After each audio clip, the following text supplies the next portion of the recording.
You're listening to PetLifeRadio.com.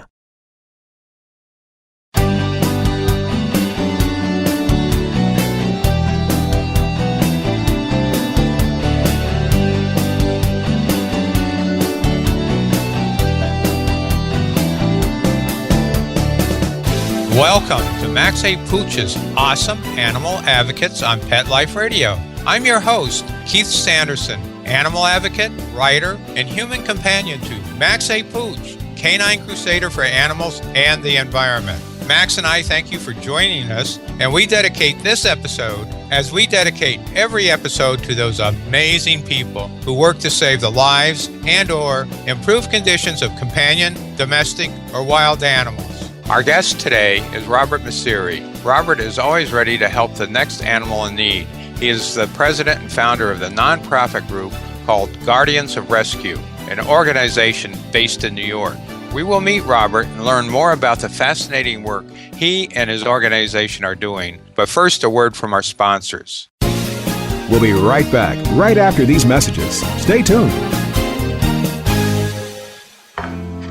I'm not much of a reader, but I do wish I were more well-read. There are so many great books coming out. I wish I could find a way to keep up. Audible.com makes it easy to stay well-informed and catch up on your reading simply by listening. Audiobooks from Audible turn downtime into uptime. You'll be more productive and become well-read. Now I'm able to catch up on all the great books I've been wanting to read. With Audible, I feel smarter. Pet Life Radio listeners, try Audible.com now and get your first 30 days of Audible Listener Gold membership plan free. And get a free audiobook. Choose from over 100,000 titles. To get this great deal, go to audibledeals.com. That's audibledeals.com. Let's Talk Pets on PetLifeRadio.com.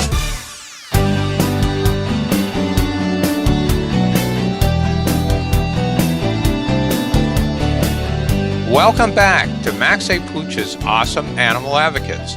I'm your host, Keith Sanderson, and our guest today is Robert Misseri, founder and president of Guardians of Rescue. Welcome to Max A. Pooch's Awesome Animal Advocates, Robert, and thank you for being with us today. Thank you, Keith. Thank you for having me. You know, I was doing some research, and it's really amazing the diverse work you guys are doing. And can we start, and maybe you can tell us what the mission of Guardians of Rescue is? Well, to sum it up, it's to foster programs for people, animals, and other groups. The difficult programs, the difficult rescues, the things that most have complications with.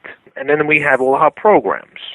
But the crux of the organization is to foster the difficult programs, such as large hoarding cases, bringing dogs back from foreign war-torn areas, things of that nature. Wow. And where's the organization located? It's located in Port Jefferson Station, New York. And whereabouts is that for our listeners who may not be familiar with it? Well, it's right in the middle of Long Island. And how long has your organization been in existence? Guardian started in 2010, and we've been going strong since. I don't think the organization has stopped a single day since, 365 days a year. Holidays, we're out there. Weather, bad weather, we're out there. And what compelled you to start Guardians of Rescue? Well, Keith, there's a lot of gaps in the world of animal rescue, and I noticed quite a few of them. And I found people who I knew had, pretty much like-minded like myself, had the passion to want to go into a certain area of rescue or investigations where we have a tremendous problem with feral cats living among us in the United States. And the people who care for them are just simple people who want to just feed them and love them and care for their well-being. And we noticed a lot of them were having problems, a lot of them, meaning the caretakers. And they were being abused by local residents, by store owners, and they weren't doing the right thing in terms of cleaning up the property after themselves. So I knew I had investigators that wanted to work with me, and they said, Robert, let's try to help these people. Let's get these people back on track, make sure that these animals are safe. So little programs like that started the organization.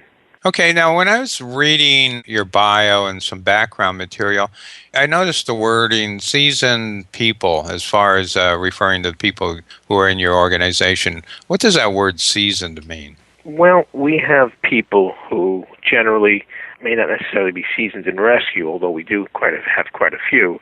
But we have people who are seasoned in different fields of their world, maybe now retired, semi-retired, and they want to lend a hand to the organization. So it could be someone in the military. It could be somebody who specializes in veterinary medicine.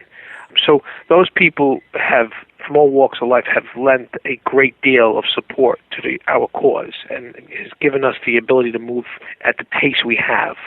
Okay, some world experience, I guess, would be another way of saying that. No question that everyone that works with us has, some unique experiences. But seasoned could be an investigator. We have an investigative unit that we have some very highly qualified people who work with us, right from Secret Service to former FBI agents.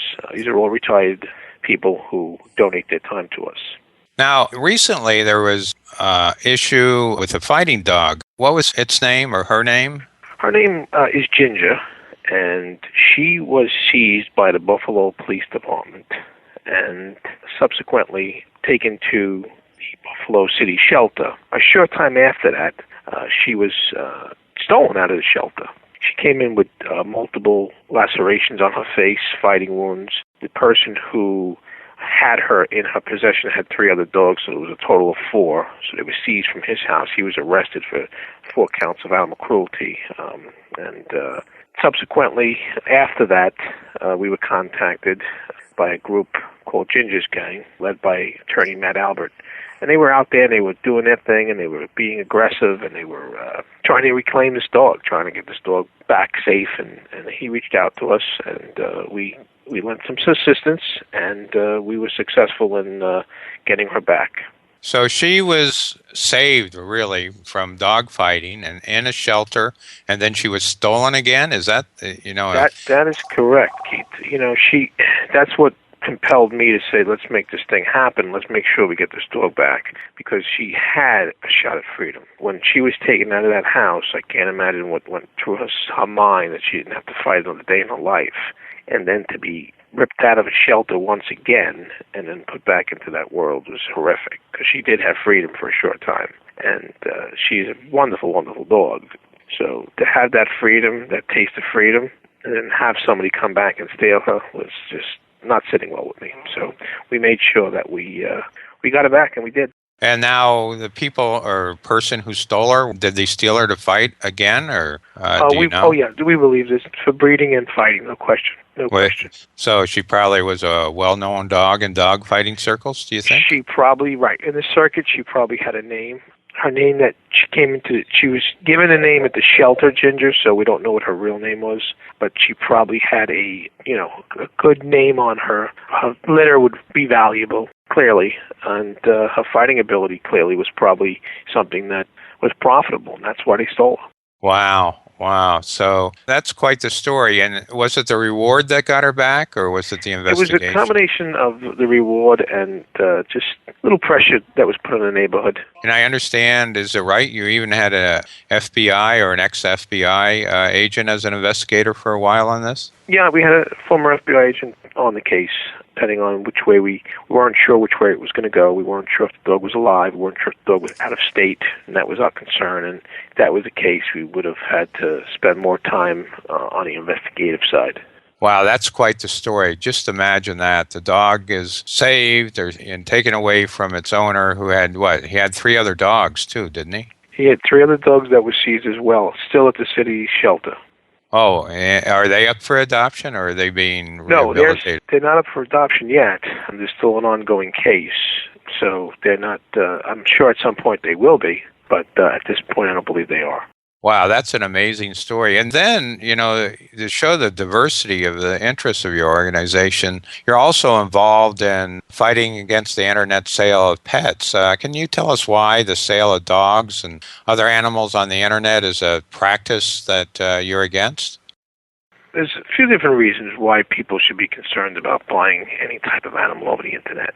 Most people get scammed outright. The dog doesn't exist. They have photographs that they steal from other sites, and you think you're buying from some breeder, and ultimately you send them the money and you never get the dog. And that's not something we focus on, but that's a reason not to engage in any type of internet sales. So the fraud on that end is tremendous. But the ones that do actually sell dogs over the internet are generally buying all their animals from puppy mills. And like anything else, they're buying most likely sick animals that by the time they get to you, if they're not already dead, you'll need a significant amount of money to keep that animal alive. And we hit it all the time. And people don't, recourse is very different when it comes to an animal because they fall in love with that animal. And the guy will say, okay, you know what, just send me the dog back. Who wants to send a dog back if they spent 3, 5, 6 weeks with that dog? No one wants to do that. Yeah, you're right. It's not like a refrigerator or a TV. Exactly. And they know they prey on you. And they know just send me the dog back. And so it's a big problem. Responsible breeders do not sell over the internet. Real responsible breeders. They may advertise over the internet, but you're coming to their home. They're coming to your house for a home check. They're responsible. They breed one dog a year. These people are buying puppy mill dogs. They're posting them up as they just got, divorced, and the daughter. They have a million different stories why they're giving this dog up, and it's 99% of the time it's all a lie, of course. And I would imagine that's becoming more and more of a problem as there's pressure put on, well, like Chicago just passed legislation that pet stores can't sell commercially bred puppies anymore. But I'm sure the puppy mills are just using the internet more and more because of the loss of their pet store market. Is that a true assumption? Totally. Every business has to find they have to navigate around all these new laws and restrictions, and they do. You have A and B dealers, you have puppy mills, and everybody's looking for a piece of the action. You just search the web and you'll find site after site. Many of these sites are run by one person, so you may have one person running 25 different sites.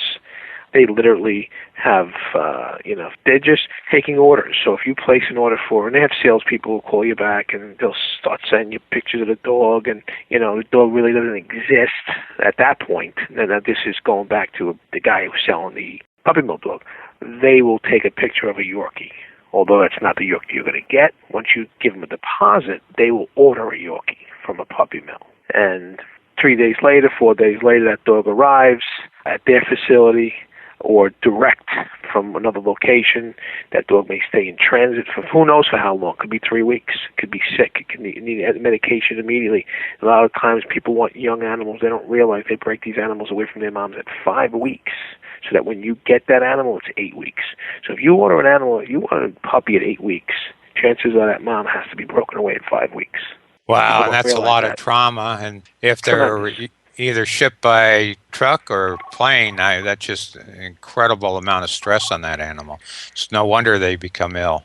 It's a dirty, dirty business, and it continues, and I applaud many big cities like Chicago and of course, Los Angeles, West Hollywood.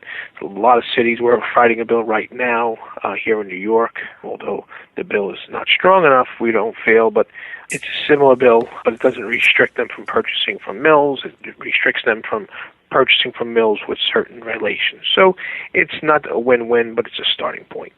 Yeah, that's just amazing. Robert, we need to take a break right now to hear from those great people who help make Max A. Pooch's awesome animal advocates possible. When we return, we want to talk about what Guardians of Rescue is doing to stop the sale of dogs and other pets on the internet in terms of hints that you might give our listeners on what to look for. So we'll be right back. We'll be right back, right after these messages. Stay tuned. Hi, this is Tim Link, animal communicator and pet expert and host of Animal Rights on Pet Life Radio. Have you ever wanted to know what your pet is really thinking? Do you want to find out if they truly understand what you're trying to tell them? Ever wish you could build a better understanding and closer relationship with your pet? Well, now you can. Learning to communicate with animals is a 4-part on-demand workshop. In the workshop, you'll learn the essential techniques that are necessary to communicate with animals, including what is animal communication, breathing correctly to achieve the perfect state to communicate with your animals at a deeper level, using guided meditation exercises and method to communicate with animals, and how to send and receive information from your animals. So if you're wanting to learn how to communicate and connect with your animals at a deeper level, visit PetLifeRadio.com/workshop and purchase and download Learning to Communicate with Animals. You'll be glad you did.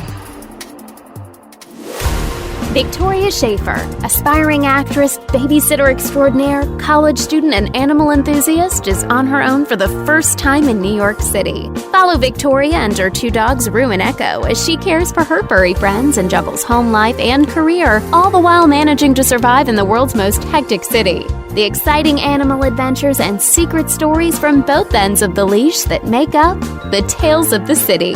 Every week on demand, only on PetLifeRadio.com. Let's talk pets. Let's talk pets On Pet Life Radio. Pet Life Radio. PetLifeRadio.com.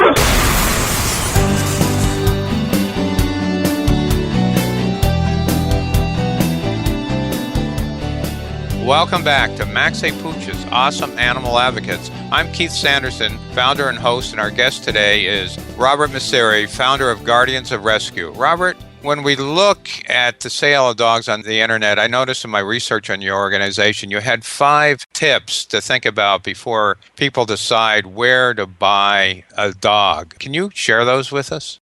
Generally, when you go onto the internet, you want to first look at the website. Okay, and you want to see if it's a real rescue site. You don't want to purchase, you want to adopt. And is that the question you asked, Keith? Right. You know, how to differentiate, because when I've seen some of those sites, and some people, in fact, you really have to look at them to figure out whether they're a reputable breeder or somebody selling puppies by the droves. Well, a reputable breeder will go out of its way, because of all the scammers, to be very forthcoming. They'll have a phone number. So if this phone number is listed on their website, Google it. Look at their address. If they're in Chicago, see if the number matches up in Chicago. Google the phone number. Google the company. Absolutely. Everything is pretty much at everyone's access on the internet. Check with your local BBB. Don't hesitate. There's too many stories about people getting sick dogs, and it's not fair to the person purchasing. It's certainly not fair to the animal. But a decent breeder will have very few complaints, if none. And they would be very forthcoming. They're open. It's very transparent. They have their information up there. They'll have very detailed photos versus a site that uses words as, we have rescue dogs. There are sites out there that purchase dogs. They'll rescue 2 dogs a year, purchase 175 a month. But now they'll say they have rescue dogs. So you may call them and say, hey, I'm looking for a Bichon. We actually have one that's rescued. And how are you going to know if that dog is really rescued? So it's important to do your due diligence. It's important to look at each site. Go to this tremendous amount of information on the internet as far as how to spot a fraud. And in most cases, the people who are selling dogs, they all have the same type of, it's a sales pitch. It's a big sales pitch, big photos. Breeders don't have a lot of big photos. Breeders talk about who they are. Yeah, and I might also add, one thing I've found in writing blogs on the internet is that a lot of times, right next to the blog I've written, if it's about getting a dog or, a dog topic, there will be one of these puppy mill sellers. And so just because the online ad is next to a reputable story doesn't mean that the seller is reputable, because there's no control over that. That's ads by Google or somebody, and it's simply a logarithm matching dogs for sale with a dog story. No, absolutely. They have marketing companies that totally market, the whole animal world, the rescue world. I mean, I see it all day long when I'm searching for something and I see a retail puppy store site pop up. Clearly they're targeting me. They don't realize they're targeting me, but that's who they're trying to target. And most people, it's a shame, but most people are still very, very, very naive about puppy mills and about the internet sales of puppies, even Craigslist as a whole. People still don't get it. They don't realize the dangers that they've put themselves in when they either try to adopt or put a dog up for adoption on these social media sites. Wow, that's good information. Thanks for sharing with us. And I want to talk about another program you're involved in, Sponsor a Dog, Save a Veteran. Can you tell us a little bit about that? We provide service dogs for our post 9/11 veterans returning from Iraq and Afghanistan. And generally, every animal we place in the program comes out of a shelter for the most part, but it has to be a rescue dog. That's one criteria. So if we have a veteran, if there's a veteran in, let's just say, Nebraska, and you want to sponsor him, that organization can sponsor that veteran and that dog. They even could potentially name the dog if the veteran is okay with it. But that's a big program for us right now. It's called Paws of War, and it's very successful. The results are beyond what we would have ever imagined, what these animals are doing for these veterans. How long have you been doing this? This is going on about 18 months, this program. And we have about 17 dogs in the program. And everybody that we place a dog with, every veteran that's suffering from TBI or PTSD, cannot thank us enough. How it's changed their life. Their family can't thank us. Their children, their wife. It does tremendous. Many I could go on for hours telling you stories about how their life has changed just because of that one dog. And if I were a veteran, how would I, or a spouse of a veteran, how would I find out about this program and maybe get my name on the list? They can go right to our website, which is guardiansofrescue.org. The program is called Paws of War. It doesn't cost the veteran anything. And with or without a sponsor, we make sure that we provide. The fact that our tree approach training procedure works well, we can get an animal into a veteran's hands a lot quicker than a norm. It's a very, very successful program. We're very proud of it. So typically, what would the time span be from when you're contacted to when a veteran might get a dog? It could be as early as 3 months at this point.